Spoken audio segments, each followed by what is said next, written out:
எங்கிட்ட கொண்டு வந்துருக்காரு போத்துட்டு வாங்கின பஸ் ஏறி அந்த பசங்க சொல்கிறேன் நான் வாங்கி கொடுத்தேன் என்ன பண்ணுறீங்க வேறு இல்லைன்னு சொல்லி வாங்கி அது போடுறான் வாங்கி போட்டுக்கிறோம் ரெண்டு கூட பஸ் இறங்குட்டுமே குழம்பு தக்காளி காய் கசுறு ஷாம்பு இது அதுல மொத்தத்தை நான் வாங்கிட்டு வந்து எந்த போட்டு அவனுக்கு கொடுத்துட்டு என் கொடுத்துட்டு இருக்காரு பெங்களூர்ல பாரு அவனுக்கு போய் சொல்றேன் மே சொல்றேன்னு பாரு அந்த கம்ப்ளைண்ட் தெரிகிறாரு அங்கே கூட அவங்களை காலி பண்ணி இருக்காது இவங்க கூட வந்தாக்கா உன்னை படிக்க வைக்க மாட்டாங்க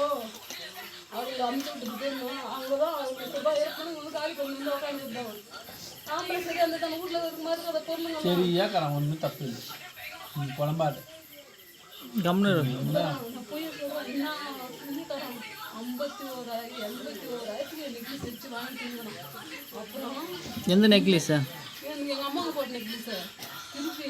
இப்போ ஒரு 50,000 நகை வச்சுருக்கேன் என்ன சொல்லியிருக்கான் 2 மாதத்துலேயே 50,000 நகை வச்சுருக்கேன் அப்புறம் அவங்களுக்கு சீக்கிரம் 2 லட்ச ரூபாய் எனக்கு தெரியாத இருக்கிறதுக்காக மாதம் இருக்கா இல்லை தம்பிக்கு மூணு போட்டுமா பெங்களூர்ல அவங்ககிட்ட கொடுக்காதான்னு சொன்னேன் நான்